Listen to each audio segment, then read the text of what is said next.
성부와 성자와 성령의 이름으로 아멘. 오늘 사제들의 성무일도 아침 기도 찬미가를 드리겠습니다. 모두 다 엎드려서 기도 드리세. 제각기 소리 높여 부르짖으세. 심판의 주님 앞에 눈물을 흘리며 처벌의 진노하심 풀어드리세. 하나님, 우리들이 죄를 범하여 어지신 당신 마음 상하였으나 불쌍한 우리들을 구하시어 용서를 베푸시고 사해 주소서. 우리는 나약하온 인간이오나 당신의 작품임을 기억하시고 당신께 받은 영광 지켜주시어 남에게 돌리는 일 없게 하소서. 우리가 행한 악을 사해 주시고 우리가 지닌 선을 다 더해 주시며 이제와 영원토록 어여삐 보사 당신의 사랑받게 보호하소서. 복되고 복되옵신 삼위일체여 유일한 주님이여 구하시어 정성껏 밭이 없는 우리 재계가 풍성한 열매 맺게 도와주소서. 아멘.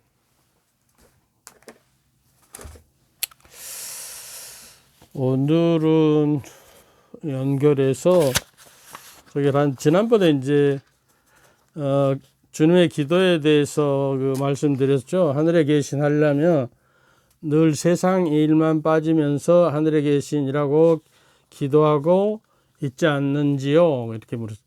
그러니까 우리가 하늘에 계신 할 때는 적어도 세상 일만 안 보고 앞으로 하나님의 일에 대해서 생각하겠습니다 하고 기도를 바치라는 이야기예요.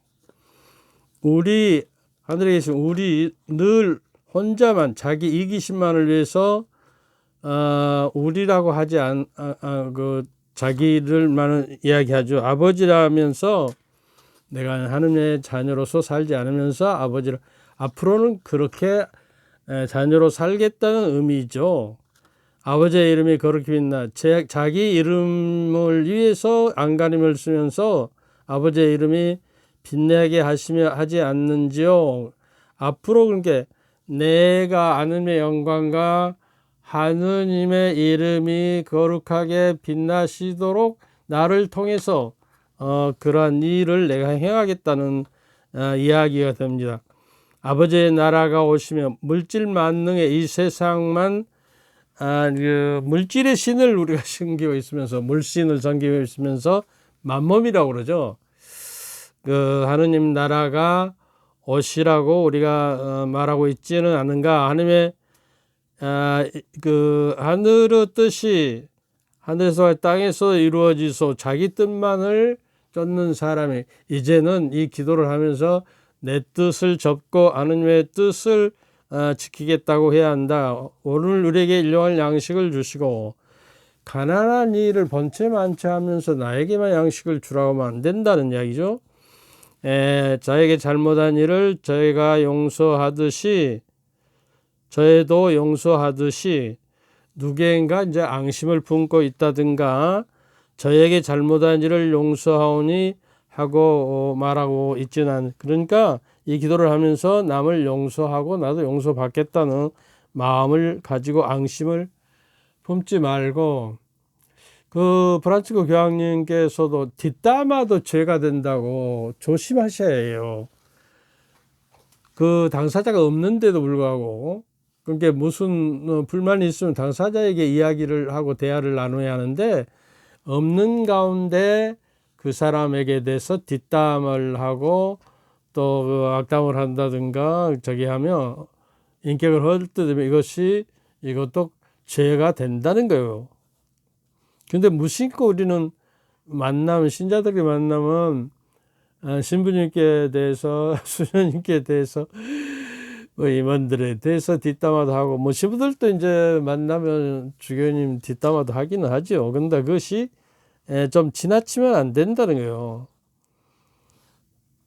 저에게 잘못한 일을 저희가 용서하니 저의 죄를 용서하시고 저희를 유혹에 빠지지 않게 하시고 하시고 정도의 길이 아니면서도 죽제 나약만을 핑계로 저희가 유혹에 자주 빠지는 일이 없지 않느냐 하는 이야기고요. 악에서 구하소 불의를 보고도 양심의 소리에 귀를 기울이지 않으면서도 악에서 구하라고 할 수가 있느냐. 근데 오늘 이 주의 기도를 다시 내가 말씀드리는 것은요, 그 현재와 그 과거와 미래에 대해서 우리가 기도하냐. 그 오늘날 우리에게 일용할 양식을 주시고 하는 이야기는요, 오늘이죠. 현재. 그리고 오늘날 우리에게 일용할 양식을 주시고 저에게 잘못한 일을 저희도 용서하니. 그 저희가 잘못한 거는 과거의 죄죠. 과거에 대해서 우리가 기도하는 것이고 또 그 유혹에 빠지지 말게 하시고 악에서 이거는 앞으로 닥칠 미래에 대해서 과거와 그 현재와 미래에 대해서 닥칠 적에서 보호해 주시도록 기도한다.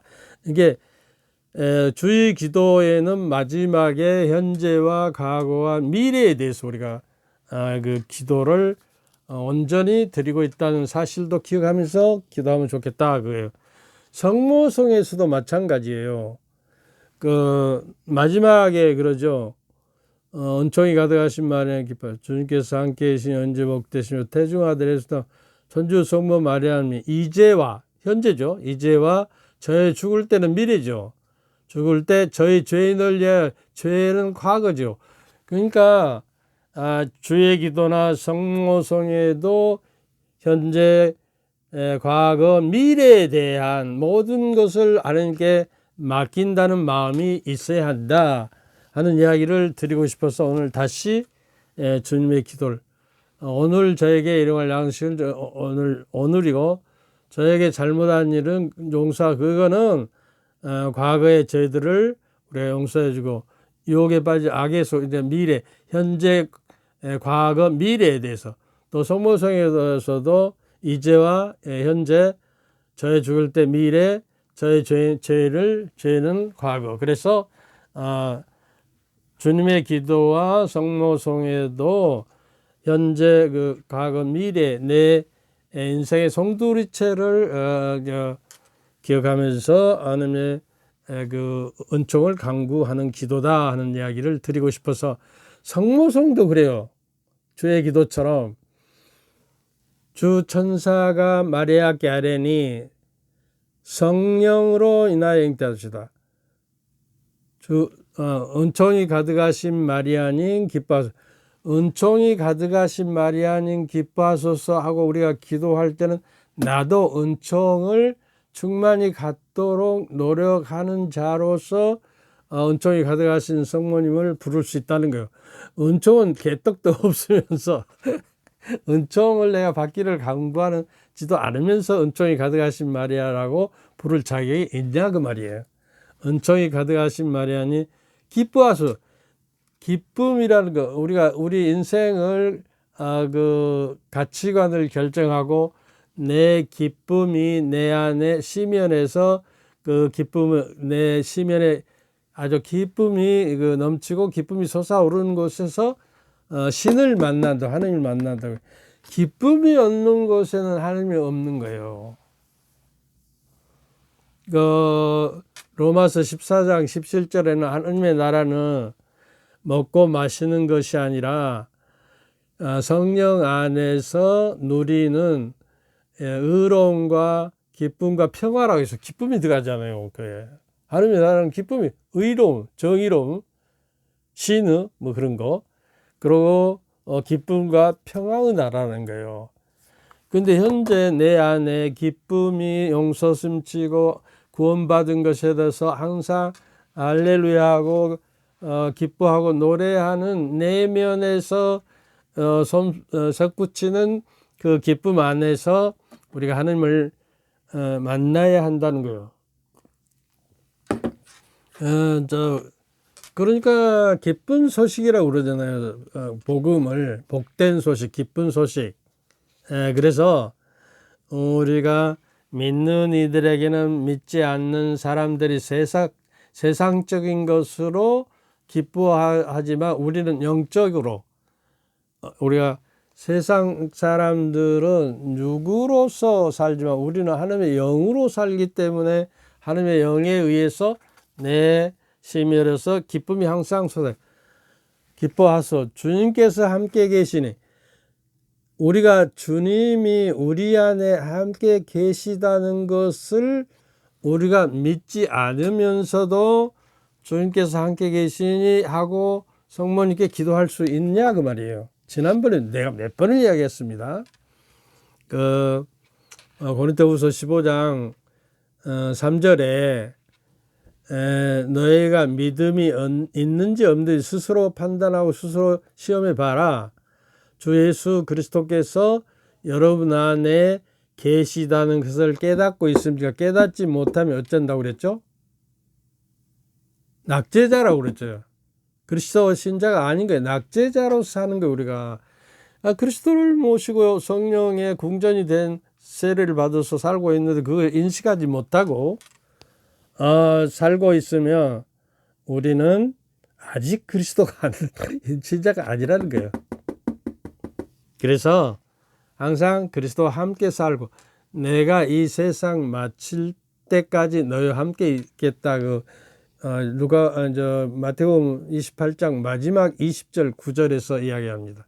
그 사도들을 파견하면서요. 그리고 이제 주께서 함께 계신 여인 중에 복되시며, 그러니까 주께서 함께 계셔야 우리도 복된 자로서 성모님께 주께서 함께 계신 여인 중에 복되시라고 내가 감히 말할 수 있다고 말이에요. 여인 중에 복되시면 태중의 아들 예수님 또한 복되시다. 우리 안에 예수님께서 잉태돼서 내 안에 계심을 믿어야 태중의 아들 예수 복되시라고 말할 수 있고, 그 다음에 이제 천주의 성모 마리아님, 감히 하느님의 어머니라고 우리가 부를 때는 적어도 내가 하느님의 자녀답게 살아야 천주의 성모 마리아님이 하고 우리가 일컬을 수 있다는 이야기가 돼요. 이게 성모송이나 주의 기도나 할 때 이런 생각을 가지고 기도하면 기도 내용이 알차고 내가 그렇게 살겠다는 결심을 드리면서 기도하게 되는 것이죠. 아시겠어요? 그래서 함께 천주 성모 마리아님, 이제와 저의 죽을 때, 그러니까 이제, 과거, 미래, 이제와 우리 죽을 때 미래, 저희 죄인을 위하여 비로소 하잖아요. 그래서 이제 지금 여기 현재 하나님의 현존을 우리가 살 수 있을 때 이제와 저의 죽을 때라고 말할 수 있어요. 죽을 때 미래, 저의 죄는 과거에 대해서 좀 깨끗하게 씻겨 주시도록 정화되도록 기도하는 기도예요. 그래서 이거를 명심하고 주일 기도와 가장 그 성모송도 우리가 묵주기도 하면서 그 성모송을 많이 하고 그러니까 그런 내용을 담아서 내가 반성하면서 기도를 해 주십사 하는 마음으로 이제 다시 한번 말씀드린 거예요. 그래서 오늘은요, 그 만남이라고 하는 것을 자꾸 제가 이야기 드렸는데, 만남은 친교가 있어야 하는 것이죠. 너와 나 만남이. 그리고 하나님과의 가장 친교는 기도예요. 하나님과 대화도 없으면서 하나님과 친밀하게 지내고 하나님을 주님을 내 안에 모시고 산다는 것은 있을 수 없잖아요. 그러니까 그냥 수시로 화살 기도를 드리든지 주님 하고 무슨 일이 있으면 혼자 중얼거리면서 주님 내가 이렇게 해도 될까요? 이럴 때는 주님 어떻게 하시죠? 그렇게 물어보고 무슨 일을 하고 말이죠. 이런 저기를 하면 좋겠다는 생각이 들었습니다. 그래서 만남이라는 것이 또 이거 안 눌렀어. 만남이라는 것이 숙명인가 필연인가 우연인가 한번 생각해 보자는 거예요. 우리 인생에 있어서. 오늘은 말이요, 나의 남은 여생에 처음 맞는 날이에요. 첫날이에요. 그래서 지난번에 처음처럼이란 그 시를 말씀드렸죠.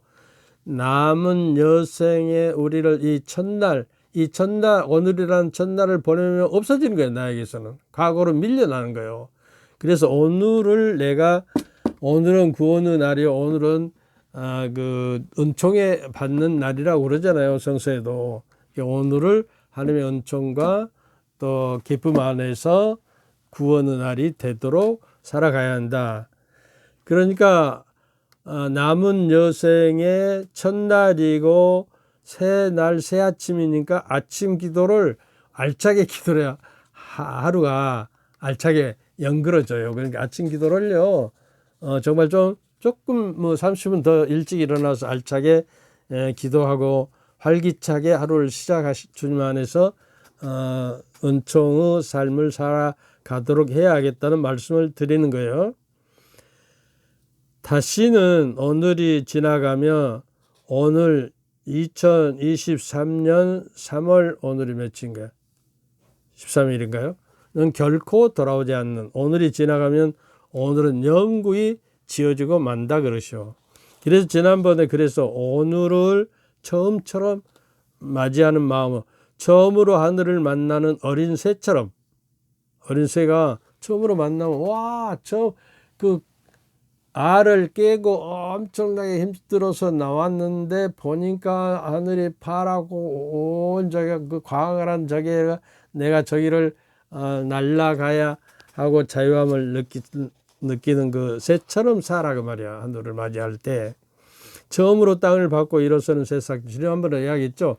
언 땅을 헤집고 그 연약한 새싹이 처음으로 땅을 밟고 일어설 때에 그 기쁨과 환희처럼 우리도 하루를 시작하자고 말해요. 하루가 저무는 저녁 무렵에도 아침처럼 새봄처럼 처음처럼 다시 새날을 시작하고 있다. 그래서 제가 시 한 편을 지었습니다. 베트르 노래라고요. 제가 퇴임할 때 기념으로 홀로 가는 나그네 나는 시집을 내서 명목상 저도 시인이에요. 그래서 시라는 것이 말이죠, 그냥 짓고 싶어서 오는 거 아니더라고요.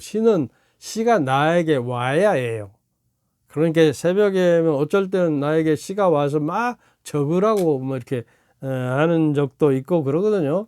시는 말이죠, 마치 성사와 같아서 보이지 않는 은총이 보이는 성사의 애식의 형식으로 우리에게 이렇게 쉽게 은총이 다가서듯이, 시라는 것은 보이지 않는 어떤 그 내용을 함축해서 형상화해서 보이는 어떤 예문을 들여가지고 예를 들어서 비유를 든다든지 해가지고 형상화해서 보일 수 있는 게 이렇게 열어 보이면 많은 사람들이 그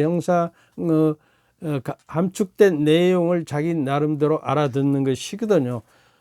시는 그래서 여러분에게 간곡히 부탁드리는데, 우리가 진짜 기도의 맛을 드리려면 시편을 읽어요. 시편은 다윗이 115편인가 쓰고 나머지는 솔로몬 여러 사람이 썼지만 150편이잖아요. 그런데 그 시편 속에는 성령의 감도로 쓰여졌기 때문에 시 중에 시고 시보다 더 시예요. 그리고 제 생각에는 성사적인 의미로 이야기하자면 예수님은, 신성을 가지면 예수님이 인간으로 육화해서 보이는 형상으로 오셨다는 것은 예수님은 하느님의 시예요. 그리고 시인의 언어는 신의 언어라고도 합니다. 그래서 거기에 함축하고 응축된 그 언어이기 때문에 그 안에는 많은 보화 같은 그 의미들이 포함된 거예요. 성서가 그렇잖아요. 함축되고 저기에서 그 하나님의 감도로 쓰여졌기 때문에 그 안에는 많은 인생의 문제와 하나님의 그에 대한 신비가 들어있는 것이에요. 그래서요, 저는 그런 생각이 들었어요. 예수님께서도 그 당시에 그 길쌈을 하고 배 짜는 것을 보셨을 텐데, 왜 그 길쌈에 대해서 비유를 하나도 든 적이 없는 것 같아서 저 나름대로 그 명주씨를 뽑아서 저게 하려면 누에를 이제 뽕나무를 기르고 뽕잎을 따다가 누에에게 먹여서 누에를 친다고 그러잖아요. 누에가 뭐 한 잠, 두 잠, 세 잠, 네 잠인가 자요, 잠을. 그래갖고 말간이 어려서 보면 이거 읽으면 그때 이제 자기가 고추를 지어요. 자기 삶의 생명의 진액을 쪄서 그 속으로 자기를 갖추어서 그 속에 무덤 속에 들어가서 부활의 날 날개를 펴고 나올 날을 기다리는 거예요. 이게 그 우리 그 파스카의 신비의 의미하고 좀 비슷하거든요. 그 다음에 이제 그 고추가 누에 고추를 이제 물에다가 이게 삶으면서 자세라고 해요. 그 자세에다가 이게 돌리면 명주술이 이렇게 쭉쭉쭉쭉 나오고 그 다음에 이제 나머지 번데기만 남으면 어려서 저는 번데기를 좋아하고 학교 갔다 오면 그 번데기 먹는 맛으로 이제 집에 빨리 들어오고 있는 그런 경험이 있거든요. 그 다음에 이제 그 영양분도 인간에게 줄 뿐만 아니라 이제 명주씨를 뽑았으면요. 그걸 길게 늘려서 밑에다 하프를 저기하고 풀을 매겨요. 그래서 좀 고르게 빳빳하게 만들어 갖고 이제 배틀에다 걸고 배를 짜거든요. 그래서 그런 그 상상을 하면서 인생은 배틀의 노래를 부르는 것이다. 우리 인생이 길쌈을 하고 일생도 그런 생각을 했어요. 그래서 여러분들 날줄이 뭐고 시줄이 무엇인지 어디를 날줄 이도 경도 그러잖아요. 어려서 우리 국민학교 때는 그 날줄 시줄 이렇게 배웠거든. 날줄은 말이에요. 배틀에 이렇게 길게 기항에 이제 늘어뜨려진 줄들을 이렇게 여러 줄이 있죠. 그다음에 시줄은 그것을 이게 속에다가 이게 북을 그 실을 감아갖고 그 시줄을 이렇게 왔다 갔다 이렇게 하고 발로 이렇게 잡아당기고 끌신으로 탁탁 치고 그 다음에 바디라는 것을 탁 치고 또 이렇게 하고 탁 치고 이렇게 하거든요.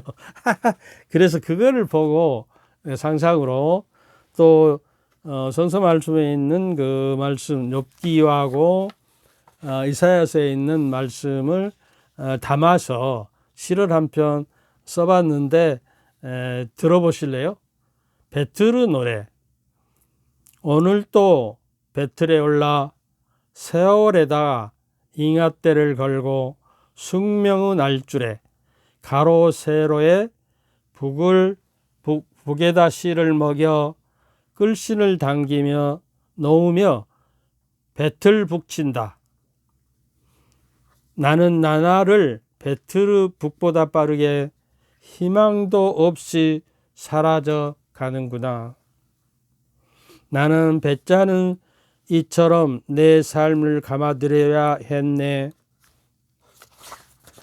그분께서 나를 배틀에서 잘라 버리셨네. 뭐 이런 시를 했는데 여러분 어떻게 들으셨는지 모르겠어요. 그 원하는 사람이 있으면 내 시를 저기다 찍어주시면 주소를 찍어주시면 보내드릴 의향이 있어요. 그리고 댓글을 자주 달아주는 사람들은 말이죠. 자기 그 주소를 저한테 찍어주세요. 그러면 하나씩 보내드리겠습니다. 여기서 말하는 그 날줄에다가 시줄을 집어내는 하느님께서 나에게 주는 인생의 시간들이 날줄이죠. 거기에다가 이제 얼마만큼 올곧게 싯줄을 집어넣어서 배를 정성껏 짜가지고 그것을 하느님께서 이제 배틀에서 잘라내시고 그거를 이렇게 가져가신다는 거예요. 이게 내가 인생을 사는 내 길쌈의 그 배를 얼마나 곱게 짜서 내 인생이 마지막 날 그 고운 배로 갖다 드려야 그 이제 곱지 않고 꾸불꾸불하고 난장판 같은 배를 짜서 드리면 합격을 못해서 주님께서 받아들이지 않죠. 그러지 않겠어요? 그래서 이 베트로 노래를 내가 지어 본 거예요. 욥이 그 재산을 다 잃고 종들도 다 잃고 소도 양도 다 잊어버리고 이 노래를 합니다. 나는 나날을 배트로 붓고다 빠르게 희망도 없이 사라져가는구나. 내 인생이라는 것이 고뇌 속에서 절규를 하는 것이죠. 그 다음에 이제 이사야서 38장 12절에 히스기야 왕이 이제 너는 죽을 것이다 그러고 예언자를 통해서 말하니까 정말 그 절치등공하면서 타는 기도를 해요. 그러니까 벽에다 대고 이제 옷을 찢고 이제 타는 기도를 하고 저기 하니까 하느님께서 들어주셔. 앞으로 15년 더 살 것이다. 이 시가 이 노래. 나는 배짜는 이처럼 나의 삶을 감아드려야 했네. 그분께서 나를 배틀에서 잘라버리셨네 하고 단언하는 것이에요. 그래서 오늘도 배틀에 올라 세월에다가 잉앗째를 걸고 숙명의 날줄에 가로세로 북에다 싯줄을 먹여서 끌신을 이렇게 끌고 놓으며 배틀 북을 짠다 하는 것은 이게 자기 온 몸으로 혼신을 다해서 흐트러지지 않게 한 올이라도 다른 것이 흠 있는 것이 들어가지 않도록 온 몸과 정신을 다해서 배를 짜는 그 어머니의 모습을 그리면서 이 시를 쓴 거예요. 여러분 어떻게 알아들었는지 모르지만 오늘은 이제 그래서 과연 인생이라는 것이 우리의 만남이 어떻게 만남이 숙명인가 필연인가 아니면 우연인가 하는 것들을 생각해 보자는 거예요.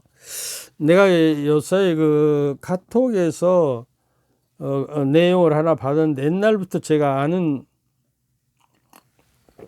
이야기인데 새삼스럽게 카톡에 올라왔더라고요. 그래서 여러분들 이제 카톡을 받았는지 모르지만 한번 들어보시겠어요? 우리 인생이 어떻게 바꿔질 수 있는가? 아프레스을라라고 그 불어로 아프레스을라라고 그럽니다. 근데 그리고 그 다음은 그 말이에요. 그리고 그 다음은 뭐냐? 주제가 그리고 그 다음입니다. 아프레스을레. 인생은 어디서 와서 무엇을 위해 살며 어디로 가고 있는가 하는 이야기예요. 나는 누구인가? 나는 어디로 가고 있는가? 지금 어디쯤 가고 있고 말이죠. 어디쯤 가고 있습니까?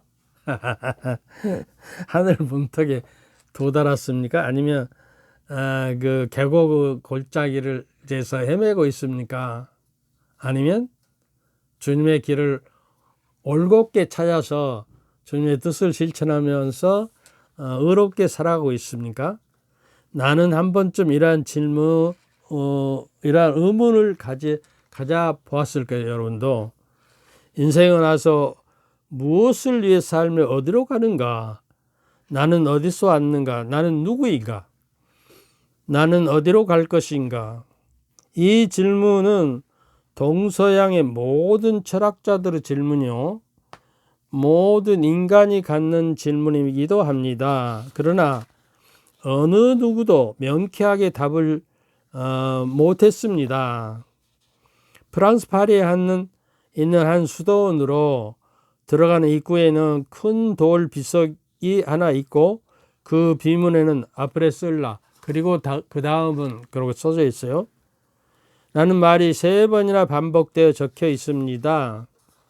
아프레스을라라는 말은 그 다음, 그리고 그 다음이라는 말이에요. 고학을 하던 한 대학생이 마지막 한 학기를 남겨두고 학비를 도저히 마련할 길이 없어서 고민 끝에 신부님을 찾아가서 도움을 청합니다. 그러자 신부님은 마침 조금 전에 어떤 성도가 좋은 일에 써달라고 돈을 한 묶음 갖다 놓고 갔네. 이건 분명히 자네를 위한 것일세 하고는 돈을 세보지도 않고 그 학생에게 내어주었습니다.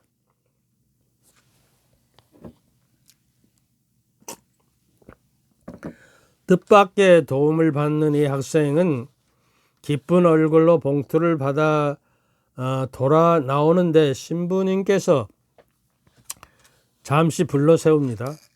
한 가지 묻겠는데 자네는 그 돈을 가지고 가서 뭘 하려나? 말씀드린 대로 등록금을 내야죠.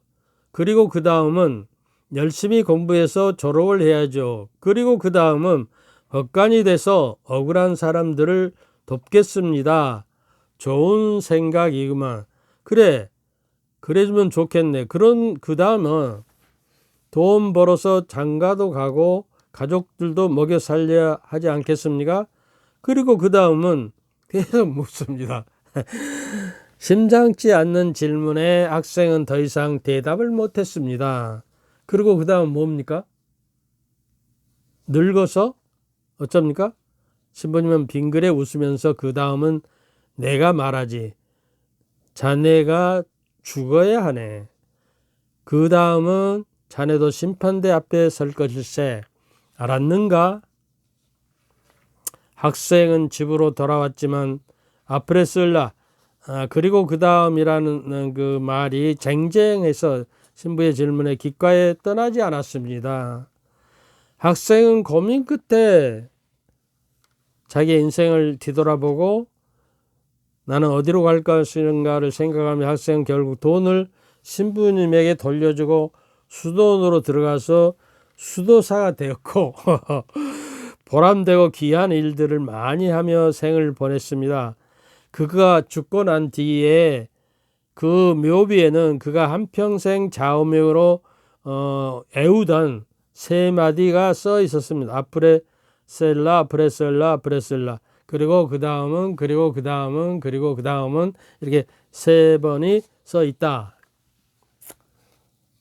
여러분도 책상 앞에다 그리고 그 다음은 내가 어떻게 될까? 그리고 그 다음 3번을 한번 써놓고 늘 기억하면서 죽음을 묵상하고 하나님의 심판대에 내가 어떠한 자세로 서 있게 될 것인가를 생각하면서 살았으면 어떨까 싶은데 여러분은 어떻게 생각하고 있는지 모르겠어요. 우리는 일생을 살아가면서 수많은 계획들을 세우고 어떤 사람은 돈을 많이 벌어서 행복하게 살기를, 어떤 사람은 명예를 남들에게 부러움을 사기를, 어떤 사람은 권력을 얻어 다른 사람에게 굴려하기를 바랍니다. 그런데 그 다음은 생각지 않습니다. 오늘만을 살려고 그냥 노력해요. 그래서 오늘은 제가 생각하는 어디 갔어?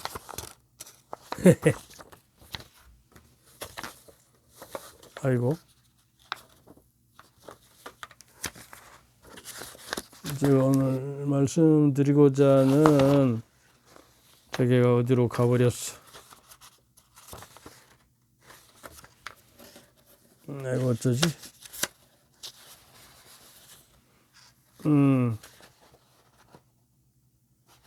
여기 있네.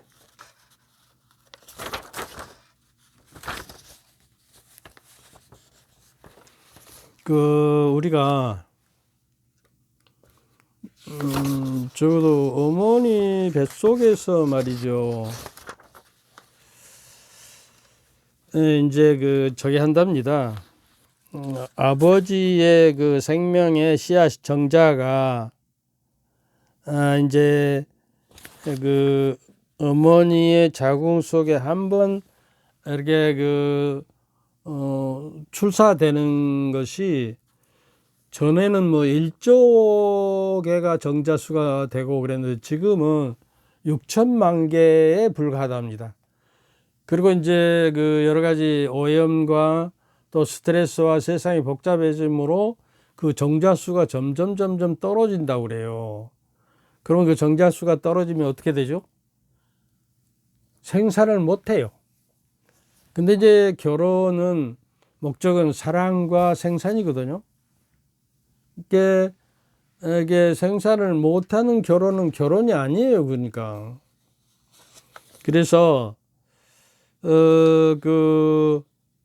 이제 어머니 이제 뱃속에 있다가 이제 10개월이 되면 그 따뜻하고 어머니의 도움으로 그냥 아무 일 없이 편안하게 있으면 먹고 살고 이렇게 있는데 어머니가 이제 상고를 겪으면서 이제 자기도 몸집이 커져서 그 조그만 자궁을 뚫고 들어오려니까 아기도 엄청 최고의 고통을 느끼는 거예요. 죽음을 무릅쓰고. 어머니도 그렇고요. 옛날 어머니가 상고를 낳은 날이 되면 토방에다가 이제 그 고무신을 저기 하고 이걸 내가 다시 신고 나갈 수 있는가 하고 이제 그 죽음을 각오하고 들어섰다고 그러잖아요. 그런데 그래서 이제 그렇게 이제 세상을 나왔어요. 그런데 세상을 나와서 이제 울음을 울지요. 그래서 도대체 어디로 가버렸지? 그래가지고 이제 세상을 나와서 보니까 세상이 엄청 커요. 그리고 이제 새로운 환경에 적응하려니까 맨날 울어대고 너무 고통스러운 거예요. 그래서 어렸을 때 잘 그 케어를 안 해주고 배려를 안 해주면 그때 받은 상처는 평생 가버리거든요. 그래서 우리는 그래요. 사실은 내가 이 세상에 태어나고 싶어서 태어나지 않잖아요. 내 허락도 없이 나를 이 세상에다 누군가가 던져줬어요. 근데 부모님이 던졌냐? 부모님이 아닐 것 같아. 부모님이 맞춤으로 낳으면 IQ가 150 넘고 천재를 낳고 이번엔 키가 얼마짜리 뭐 이렇게 이번엔 남자를 낳자 여자를 낳자 그러고 낳았는데 어머니의 그 아버지의 그 의지하는 관계없이 뽕뽕 나오거든요. 사랑을 하면. 근데 문제는 왜 나를 내 허락도 없이 이 세상에 데려다 놨냐 그거예요. 그럼 누구한테 고발을 할까요? 누가 나를 도대체 이 세상에 데려다 놨냐. 그래서 고발을 하는데 그리고 사실은요 웃기는 이야기인데 내 부모가 어머니 아버지가 친부인지 아닌지 모르고 그냥 맹목적으로 믿어왔어요. 언제 한번 검증을 해봤습니까? 세상은 믿음으로 이렇게 되는 거예요. 이게 이제 믿음이 인간에게 관계 속에서 허물어지고 신뢰가 없으면 이제 공정이 없고 신뢰가 없어지면 신의가 없어지면 깨지고 무너진다고 그랬잖아요. 이 사회 지금 현재 우리 한국 사회도 정치 현상이라든가 이런 것들이 신뢰가 없고 공정성이 없고요. 아사리판이에요. 혼돈이에요. 이렇게 가다가는 위대한 그 지도자가 나오지 않는 한 이렇게 가다는 언젠가는 무너져 버립니다. 깨져 버립니다. 우리나라 사회도 믿음으로 형성되는 거예요. 그러지 않겠어요? 내가 어머니 아버지가 뭐 어려서부터 그냥 의심 없이 믿은 것이 나가 되었고 아버지와 어머니가 관계가 되었듯이 하는 게 관계도 믿음으로 의롭게 되는 거예요. 내가 이발소에 가서 이발을 하는데 저 사람이 뭐 전에는 관질병, 질환병이 나가지고 내 목을 이렇게 저기 하다 꽉 주셔서 잘라버리면 어쩔까 그럼 그 믿음이 없으면 이발소에서 이렇게 면도를 하고 내 맡길 수가 없는 거다요. 믿기 때문에 사회가 돌아가는 거예요. 우리나라는 그래도 세계에서 믿을만 하대요. 그 택배가 오면 문 앞에다 던져놓고 가도 누가 가져가지 않죠. 외국 사람이 보면 신기하고 참 괜찮은 거예요. 신기한 거.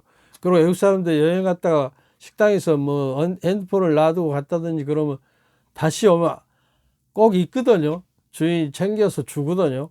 외국에는 그 없어져 버려요, 그냥. 우리나라는 그래도 아직은 쓸만한데 이 정치꾼들이 참 그리고 옛날 그 정치꾼들 옛날식에 물들었던 사람 물갈이 좀 했으면 좋겠어. 새 사람들로. 그 사람들이고 그놈이고 아이고. 그래서 그 정치 이야기를 들으면 우리 국민들이 이제 피곤해서 보지를 않고 정치에 관념이 없어져 버려요. 그러면 정치는 점점 민주주의는 쇠퇴하고 말지요. 그래서 이 믿음, 신의와 공정이 이 세상에 있어야 하겠고요. 이 구조적인 악이라는 정치 현상을 인간의 힘으로 안 돼요. 하나님의 성령의 힘으로 아마 되어야 할 것이에요. 그래서 그러니까 나를 세상에 데려다 온 것은 엄마 아빠가 범인이 사실은 아니에요. 근데 사실은 하느님이거든요. 창조 이야기를 보면 창세기 2장 7절에 그때 하느님께서 흙의 먼지로 사람을 빚으시고 그 코에 숨을 불어 넣으셨으니 사람의 생명책에 됐다. 이게 범인은 하느님인데 왜 이 고통의 세상에 내 던져 놓으셨냐 그 말이에요. 근데 사실 하느님은 그 죄가 없어요. 처음에 에덴 동산에다가 저기에서 초성을 해야 가성을 해. 죽지도 않고 병들지도 않고 그대로 천국에 가도록 돼 있는데 그 아담과 하가 원죄를 범해서 이제 쫓겨나서 정말 고뇌와 땀 흘려 땅을 파고 고뇌 속에서 상고를 겪으면서 살도록 돼 있거든요. 근데 여러분 묻을 거예요. 그럼 뭐 그 지선학수 그 가시 그 선과 악을 아는 나무를 에덴 동산에다 심어 놓지 않으면 됐을 생명의 나무만 있었으면 될 거 아니요. 그 말도 맞아요. 하느님은 그러나 하느님은 인간을 로봇으로 만들지 않았어요. 인간이 자유의지를 줘갖고 당신이 선택해서 올바른 길로 왜냐하면 인간은 나약성 때문에 유혹에 빠지기 때문에 그래서 마치 지선학수 나무는 길에 신호등과 같은 거예요. 빨간불이 켜지면 죽으니까 가지 마라. 파란 불 때 가거라. 뭐 이렇게 된 거예요. 그러니까 그 지선학수 선과 악을 안다는 것은 전지전능해진다는 의미예요. 하느님만이 선과 악을 다스리시고 지혜로서 아시는 분이에요. 이게 인간이 하느님과 같이 되려고 교만했기 때문에 죄가 이제 세상에 왔고 쫓겨나게 된 것이다. 그러니까 인간의 자유 없이 그냥 로봇처럼 그냥 따먹지 말라고 하면 그대로 그냥 입력돼서 안 따먹었으면 되는데 자유를 줬기 때문에 호기심이 들어갔고 자기도 그냥 마치 저걸 먹으면 신처럼 내가 전지전능하신 것 같이 대하게 하는가 비슷하게 됐다는 그 교만 때문에 유혹에 빠져서 나귀의 유혹에 빠져서 먹고 말았다는 얘기. 이것이 이제 절전지 저기가 되어서 인간이 죄악에 떨어지고 나약성 때문에 범죄를 벗고 이렇게 되거든요. 그래서 하느님이신 분이 이제 좀 책임을 짓기 위해서 이제는 너무나 사랑하셔서 세상을 너무나 사랑하셔서 당신의 아들까지 세상에 보내서 그를 믿는 자는 죽지 않고 영원한 생명을 얻을 것이다. 요한복음 3장 16절에 이야기하죠. 그래서 에베소서 1장 3절, 4절, 5절에 보면요. 하느님께서는 이제 빌립보서 1장 2절부터 보면 이렇게 하느님의 본성을 가지고 계시면서도 그 본성을 내려놓으시고 나약한 인간의 모습으로 내려오셔가지고 어째요? 십자가를 짊어지고 많은 고난을 당하고 죽기까지 밑바닥을 쳐요. 인간으로서. 하느님이라는 분이 인간이 되었다는 것조차 상상을 못하는 거예요. 이게 하느님의 사랑이 너무 크고 깊기 때문에 우리가 이해할 수 없는데 하느님이 인간이 돼서 인간을 구원하셔서 그리스도의 인간을 통해서 사람이 이제 하느님이 되도록 변화되도록 우리를 부르셔서 이제 복음을 전파하고 돌아가시고 이제 부활하셔서 이제 하느님이 이 세상 모든 것을 다스리는 맏아들로서 예수님을 선정하셔서 예수 그리스도를 통해서 이제 인간이 구원되도록 부르신다. 그래서 하느님께서 보내신 예수 그리스도를 통해서만이 우리가 구원될 수 있다는 믿음이에요. 그래서 그런데 이제 갈등이 생기죠. 아담과 여자가 이제 탐스럽게 생겨서 그걸 먹고 남편에게도 주니까 남편이 먹고 하느님께서 이제 물으시니까 핑계를 댑니다. 아담에게. 왜 너는 따먹지 말라고 해서 따먹었냐? 그러니까 당신께서 마련해 주신 저 여자가 먹으라고 했으면 핑계를 대고 남에게 책임을 전 거예요. 이때부터 죄가 된 거예요. 남에게 나무 탓을 하고 남에게 핑계를 대고 변명을 하는 것이 이제 죄예요. 그래서 어려서 정말로 애들을 온전히 키우려면 어려서부터 변명하고 책임 전가를 하고 핑계를 대고 내 탓이 할 줄을 모르고 나무 탓을 하고 이렇게 길들여지면 평생 그 애는 나무 탓만 하다 분노를 휩싸여서 죽고 말아요. 그러니까 어려서요 정직하게 자기가 잘못을 인정하도록 가르쳐요. 그리고 자기 탓이라고 인정하고 남에게 해를 주지 않고. 그리고 이제 카인 아담과 이제 이브가 카인과 아벨이 이제 카인이 살인을 하게 되는 죄까지 범하고 인생이 다시 죄의 구렁텅이로 빠지니까 하느님께서는 너무 애통해서 내가 사랑하는 사람들을 위해서 내 애아들까지 보내서 죽음을 통해서 인간의 죽음을 없애버리는 거예요. 그래서 부활로서 그를 통해서 믿는 자들은 죽음이 아니라 이제 영원한 생명으로 옮아간다. 이런 이야기가 되는 거예요. 여기까지 이야기를 해야 할 것 같아. 준비한 건 너무 많은데 시간이 처음에 누르지도 않고 얼마나 지냈는지 여러분이 또 너무 지루하면요 안 되니까. 그리고 그 댓글 달아주는 분들 꾸준하게 달아준 분들을 위해서 내 시집과 또 다른 책들이 있어요. 그런 책들을 좀 보내줄까 해요. 그냥 댓글도 좀 성실하게 자기가 느끼고 감동받는 것을 이렇게 써주면 다른 사람도 써주고 그럼 서로 좋은 의견이 또 많이 모아져서 새롭게 깨닫게 되죠. 그렇게 써주는 분들을 위해서 내가 영성 선물 17년 동안 해서 영성 글을 사전을 만들어서 이만한 큰 책을 만들었어요. 그러니까 열심히 댓글을 달아주시고 저기 계시기 바랍니다.